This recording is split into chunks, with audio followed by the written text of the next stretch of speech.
Olá, eu me chamo Renata França Pereira e estou aqui hoje para compartilhar um pouco sobre a minha jornada como aluna do PG Letras. Bom, eu integrei a turma de 2020 e desenvolvi uma pesquisa orientada pela professora Márcia Mani. A pesquisa foi intitulada Geografias da Ausência, Paisagem, Memória e Experiência na prosa de Walter Ugumãe, e eu fiz parte também da linha 3, né, a linha de estudos teóricos e críticos em literatura. Essa foi uma pesquisa que, na verdade, começou a ser germinada, de certa forma, quando eu comecei a participar do grupo GEPLIT, né, o grupo de estudos em paisagem e literatura, coordenado também pela professora Márcia Mani, e foi o meu primeiro contato com o referencial teórico que eu usei, que eu utilizei, né, nessa pesquisa. Bom, em linhas gerais, tentarei ser breve.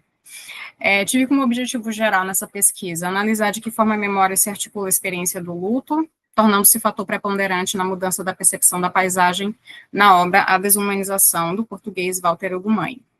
E como objetivos específicos, eu tive que compreender como as noções de espaço, lugar e experiência se materializam no romance em tela, tomando como base teórico-metodológica os pressupostos filosóficos da GHC.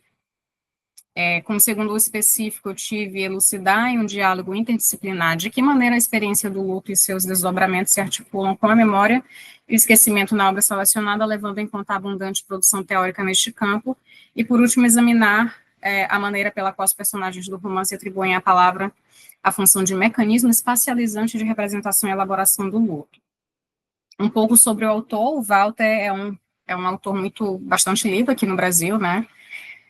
Nascido em Angola, mas radicado em Portugal desde pequeno, e por esse motivo ele é um autor apenas associado ao panorama de autores portugueses. Ele também aí combina algumas outras ocupações, né, um autor também bastante premiado, bastante prolífico também. O Walter, a cada 2 anos, ele está lançando romances. Ele obteve destaque no panorama literário com obras como O Nosso Reino, O Remorso de Baltasar Serapião, A Máquina de Fazer Espanhóis e O Apocalipse dos Trabalhadores, que são obras conhecidas como a tetralogia das minúsculas, né? As obras que o Walter grafou todos os vocábulos com minúsculas. O Walter, ele é tido pela crítica contemporânea como um dos herdeiros de Saramago, porque os dois meio que partilham aí algumas características na estilística, né, na forma como eles decidem estruturar seus textos. O Walter, por exemplo, não utiliza interrogações, nem aspas, nem qualquer tipo de demarcador linguístico para sinalizar diálogos na obra dele. Então, é um texto bem corrido mesmo, mas ainda bem fluido em prosa. Aqui estão as capas comercializadas atualmente. O Walter aqui no Brasil começou a ser publicado pela COSAC na IFE, e agora ele faz parte do catálogo da Biblioteca Azul. À direita, a Porto Editora publica a obra dele em Portugal. Bom, aqui está o sumário, e vamos comentar um pouco sobre essa pesquisa, né? Bom, eu trouxe, na verdade, não dois referenciais, mas dois blocos teóricos principais para trabalhar na minha análise, que são a análise da paisagem e da memória. E para orientar as leituras sobre memória e, na verdade, sobre o luto também, na verdade, o romance, o meu trabalho ele não é sobre o luto, mas o luto na narrativa é um aspecto que conduz a narrativa, né, que conduz os acontecimentos. Então, eu tive que trazer alguns referenciais sobre esse fenômeno. E aí, para falar sobre luto e memória e esquecimento, eu trouxe alguns desses autores que vou citar a seguir. O Felipe Arries, eu trouxe para falar, dar uma breve contextualização sobre a história no Ocidente, de como o luto e a morte eles são encarados e experienciados e vivenciados, né? E a evolução nos costumes e na ritualística que envolve uma perda. O Freud eu trouxe para orientar algumas leituras sobre o luto, né? Foi um dos primeiros autores a publicar estudos sobre o luto e sobre a melancolia. Eu trouxe também Rovax e o Pollack para falar sobre memória, memória individual e memória coletiva. E a obra do Riquet eu trouxe para orientar leituras também sobre a memória e, sobretudo, sobre o esquecimento. De alguma forma, o Paul Ricoeur vai ser aqui o elo, né, entre todos esses autores, esse referencial, porque a Memória, História e Esquecimento é a obra que, de certa forma, congrega todas essas leituras para falar sobre memória e esquecimento. E a obra também aqui, dentre as citadas, mais atual. Bom, o que Freud fala sobre melancolia? Na verdade, um dos textos mais conhecidos, mais divulgados do Freud, que é Luto e Melancolia, ele se ocupa basicamente de diferenciar, né, esses dois fenômenos. E sobre a melancolia, que é o conceito que mais nos interessa aqui para a gente analisar a personagem principal do romance, o Freud vai dizer que a melancolia ela consiste num processo que se diferencia do luto, porque o luto é sempre a reação a uma perda mais palpável, né, a uma perda de uma pessoa, uma perda mais concreta, digamos assim, não necessariamente uma perda em que a pessoa né, ela falece, mas uma perda de um vínculo, né, a perda aí de uma relação ou mesmo de uma função. E o estado de luto, normalmente, ele não é tão prolongado, não tende a ser tão prolongado quanto o estado da melancolia. Sobre a melancolia, o Freud diz, a perda não é ou não precisa ser necessariamente ligada à morte, diferente daquela observada no luto. A reação à perda aqui pode se dar em face de uma perda simbólica e, por vezes, até desconhecida. O indivíduo pode até mesmo se dar conta de quem perdeu, mas não saber o que perdeu neste ente.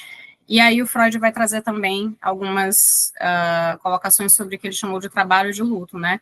Em que o indivíduo precisa realizar um trabalho psíquico para elaborar essa perda. E o luto, ele não é um evento isolado, mas um processo que ocorre ao longo do tempo, daí sentido de denominá-lo trabalho, né?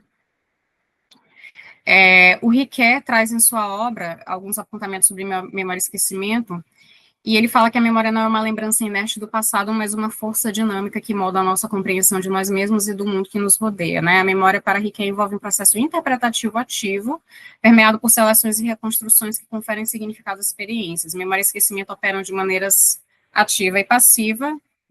De maneira ativa seria lembrar-se, de maneira que você busque, né, por essas lembranças, e passivamente é quando você tem lembranças que te ocorrem, né? Um processo que, ainda que espontâneo, é motivado. A perda de um ente querido nos leva a lembrar ativamente a construir uma narrativa para manter viva a sua memória e resistir à inevitabilidade do esquecimento.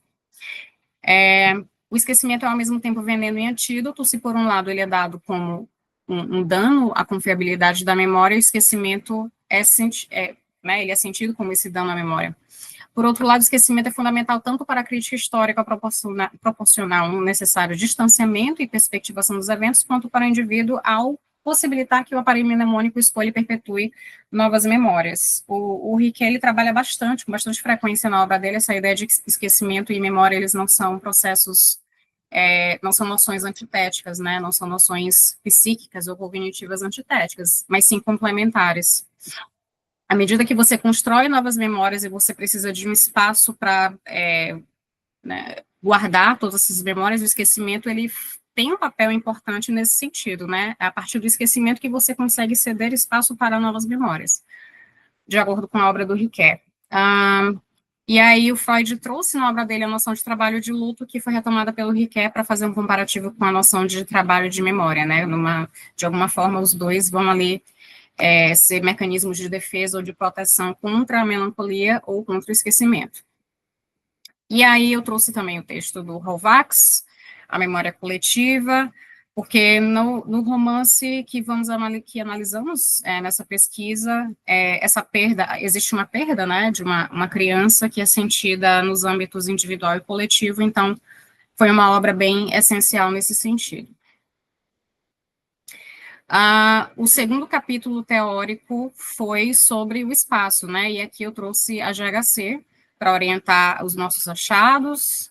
E dentre os teóricos que eu escolhi estão o Eric Dardel, com a sua obra O Homem e a Terra. É aqui nessa obra que a gente vai ver o conceito de geograficidade, que é um conceito muito importante para o nosso estudo. E ele traz também a noção de paisagem. Ele diz que é na paisagem que se dá a realização da existência humana em sua forma mais autêntica, inalterada e pura, né? Ela representa a inserção do homem no mundo, lugar de um combate pela vida. A noção de geograficidade, também cunhada pelo Dardel, ela consiste no seguinte, ele diz que Ele conceitua como geograficidade a relação estabelecida entre homem e terra, a essência geográfica entre o ser e o estar no mundo. Ele coloca que amar ao solo natal ou busca por novos ambientes uma relação concreta liga o homem à terra, uma geograficidade do homem como modo de sua existência e de seu destino. Outra obra outras duas obras que são importantes de um outro autor, que é o Ifu Tuan, são Espaço e Lugar, a perspectiva da experiência, onde Tuan ele vai trazer o conceito de experiência, né? O Tuan ele é um dos primeiros autores a trazer o termo experiência como um conceito, como categoria conceitual mesmo. Ele vai traçar também essa distinção entre espaço e lugar.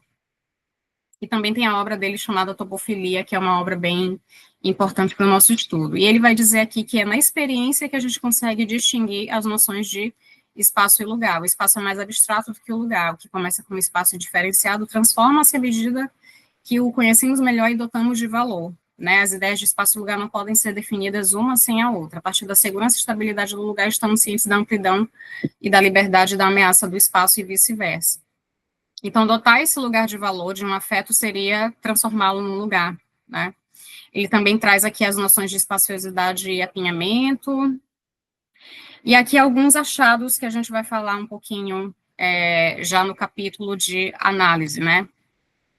Eu trago um subcapítulo de análise que é intitulado A Islândia como Centro de Significados, porque a narrativa ela se passa na Islândia, né? Essa é uma das únicas histórias do Walter que não se passam em Portugal, se passa na Islândia, numa paisagem absolutamente gélida e isolada, no vilarejo. E, em termos gerais, é sobre uma menina, Ala, ou Aldora, que sofre a perda de sua irmã gêmea. A Ala, no começo da obra, ela tem 10 ou 11 anos de idade, ela é realmente uma criança. E aí, nessa obra, a gente consegue entender qual é a relação dessa criança com sua irmã. Na verdade, ela mesma consegue entender qual era o papel que essa relação tinha na vida dela e o porquê que essa perda a afeta de maneira tão singular.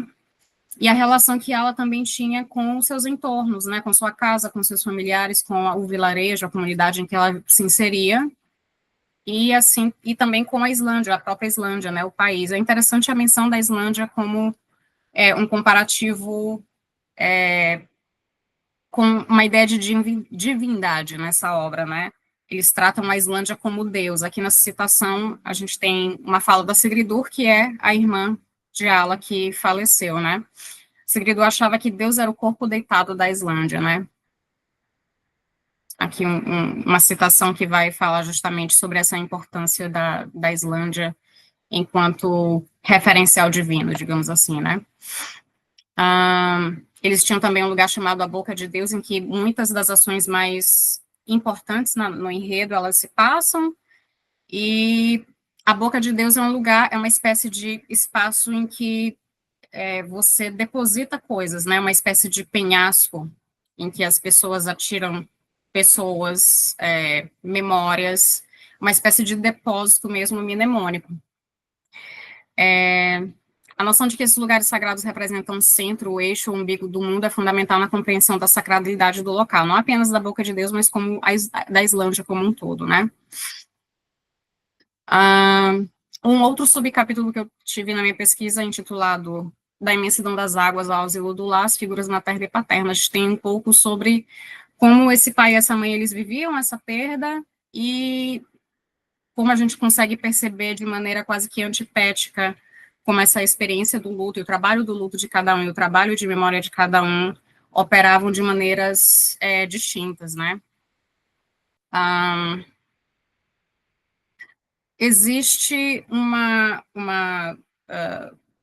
relação com um desses pais que a menina Ala tem, que é particularmente fascinante de se observar, né? E aí um dos subcapítulos de análise da dissertação eu falo bastante, que é da relação entre Ala e a mãe dela. A mãe de Ala infligia todo tipo de torturas na filha e de insultos a mutilações. O ambiente em que ocorriam era a casa, né?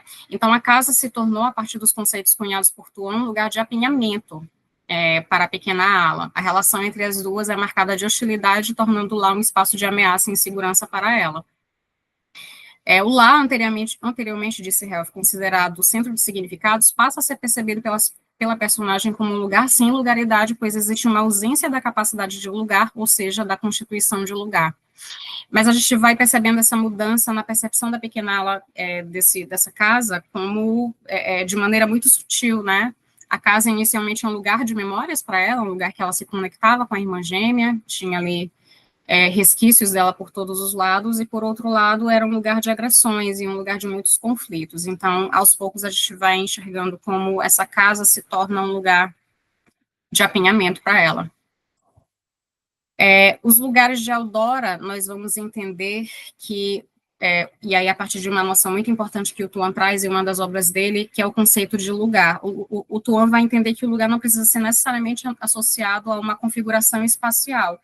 E a conclusão a qual chegamos nesse trabalho é que o lugar de Ala não era nenhum espaço geográfico, de certa forma, né?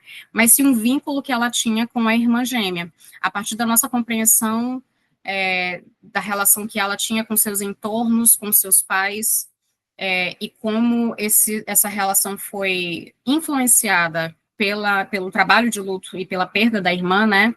A perda desse vínculo com a irmã, pela morte dela, configurou na perda de um lugar no mundo para a Eudora. Essa foi a principal tese do nosso trabalho, né? Que conseguimos trabalhar. Bom, e foi um trabalho que se deu numa abordagem interdisciplinar, né? Não há como analisar a partir da literatura, espaço e memória sem você articular vários outros campos de conhecimento. E, em linhas gerais, foi disso que se tratou a minha pesquisa. É isso.